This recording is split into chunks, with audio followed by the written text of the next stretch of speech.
Not a mission master, Toastmasters Mission Masters, and honored guest. I was born June 3rd, 1979.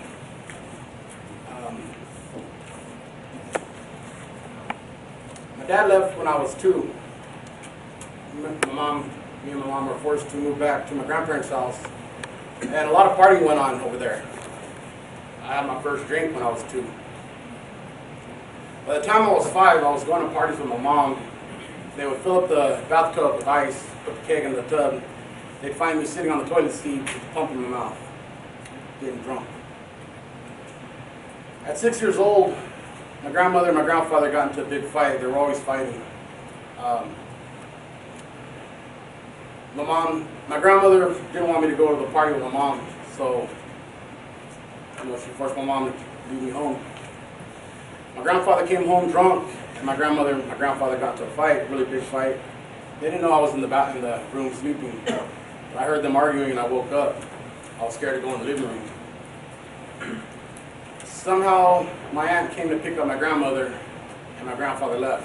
I was left home from 12 midnight to about 8 in the morning. At 6 years old. I didn't know what to do. I was going to a neighbor's house, asking everybody to use the phone, and nobody would answer the door, so I stayed home by myself. At 7, there was a big party at my grandmother and my grandfather's house, and like I said, they like to fight. So something happened where family got into a fight, cops showed up, and my family turned against the cops. That night, I seen my grandmother, my grandfather, my mom, my stepdad, 3 uncles, and 2 aunts get arrested. I seen my grandfather hogtied on the ground, getting maced. My mom fell. The reason why she got arrested was because she fell. She tried to grab onto something. She hit the cop's gun. They said that she tried to pull the gun out. My grandmother did try to pull the gun out, and it was just chaos. At 9, my dad finally came back for Thanksgiving one weekend. I had a good time with him. I never really seen him. Came knocking on the door. I didn't know who it was. I had a good time with him. But up until then, growing up, I was bullied because I was a fat kid. The kids would call me pig licker. It really brought me down, but I was always by myself, kept to myself. And at age 11, my stepdad was diagnosed with leukemia. Forced my mom and him to move to Tucson, and I had to stay with my grandmother. That September 1990, when I was 11, my stepdad died from leukemia. He lost the battle. That following November, my grandmother dies. Her and my grandfather get into a big fight. Something happens. She slips into a coma and she dies in November. At age 12, my mom and I moved to Okietown, and I started hanging around with my cousins, his friends, and I get jumped in Okietown because I'm tired of getting bullied from being a fat kid, so then I become the bully. At age 15, my dad dies of a heroin overdose. My grandmother and my uncle from his side come down for one of my uncle's funerals.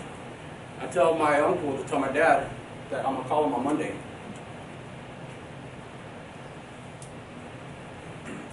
That Sunday night he comes home.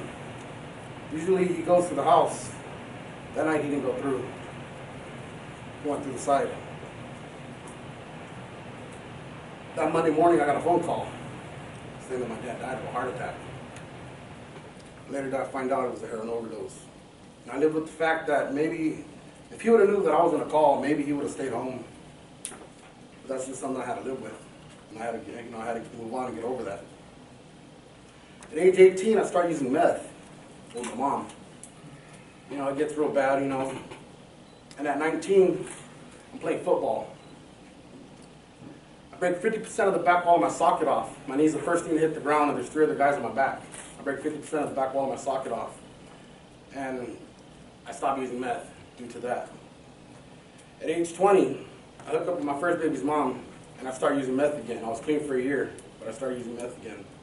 At age 21, my first boy was born, Ken Xavier Perez.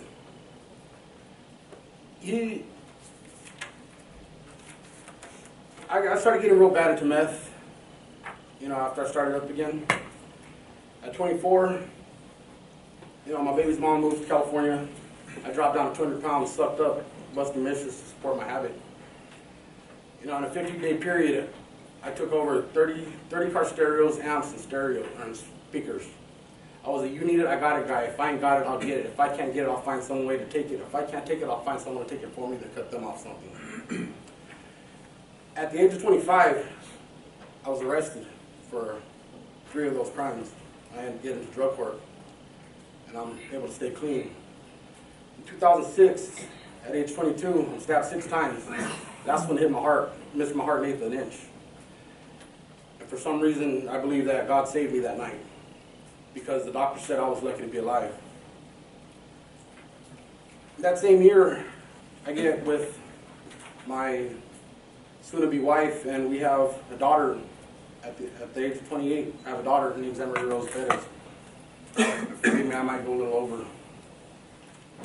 But at 34, 2013, I start using meth. You know, I get into the business of collection and protection instead of stealing. Anybody needed anything collected, I went and collected it. If anybody needed protection, I would protect them. 2014, I'm in a raid at El Rancho Motel. I went with this one guy because he needed to make a deal, and a friend of mine wanted me to go with him to make sure it went down straight, so I went with him. They see me standing at the bathroom window with my Raider hat on. He goes to the back window, throws his 2.5 grams of dope out the window. They see me, so they want me to say it's mine, or they want me to say whose it is. And I took the fall because I felt I needed the help. And jail was the only thing that was going to help me. April 2014, wife moves out, and I'm left alone in the house to get high, do whatever. She takes everything, she cleans out the whole house. I'm left with my daughter's bed and a desk. May 8th, U.S. Marshals, you know, come knocking on the door, and I get arrested. July 17th, I'm sentenced to 3 years intensive probation and sent to the mission. August 17th, I'm red dot status at the mission. You know, it's a good thing, but I do it for the wrong reasons. I do it to get my wife and my kids back. You know, but during the time at the mission, I gained a lot of knowledge here. You know, you get what you put in this program. December 18th, I graduate. 2014, I start.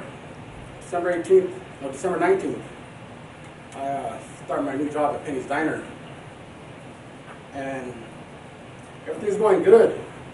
You know, I quit Penny's Diner because there's another job at Northwestern Industries where I think I'm going to get more money. It doesn't happen that way. You know, I get less hours, get less money. And in this time, you know, my wife's taking me back, and I feel everything's fixed. So I stopped going to church, stopped going to meetings, stopped going to everything. I just cut everything off. She asked me why I don't want to go to church anymore. And I said the reason why is because I want to spend time with my family. It was just me getting comfortable with my situation. In October, I relapse.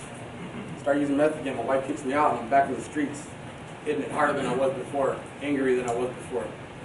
You know, it even got to the point where I tried to take my life a week before Christmas. December 29th, I was saved by YPD. They picked me up, and I go to jail. As soon as I get into jail, I start getting back into the Word, start getting into Bible studies, doing prayers at night. In February, my wife stops accepting my phone calls. You know, a week before Valentine's Day, she denies my call on our wedding anniversary. Called her when I got here to detox to let her know that I was here. Come to find out that same day she had a presentation for health class about YCAT. So when I called her, you know, it was kind of like the feeling wasn't there anymore. So I took it as it's time for me to fix myself. June 14th, I finally called her, and she told me that she's been with somebody for the last three months, and it really hurt. And I call that one chapter ending. That's the call that killed the light. You know, but things happen for a reason. You know, God God does things for a reason, put things into perspective, puts people in our past for a reason. Some things are worth fixing, some things we can't fix, some things are left better broken. It's up to us to realize what that is. First you fix up, then all else follows. And with that, I'd like to close with a quote from one of my favorite miniseries. Finding things that make you happy shouldn't be so hard.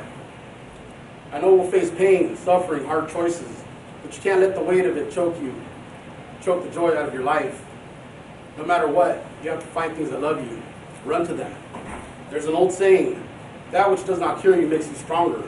I don't believe that. I think the things that kill you make you angry and sad. Strength comes from the good things. Your family, your friends, satisfaction of hard work. Those are the things that'll keep you whole. Those are the things to hold on to when you're broken. Jack Steller, Sons of Anarchy.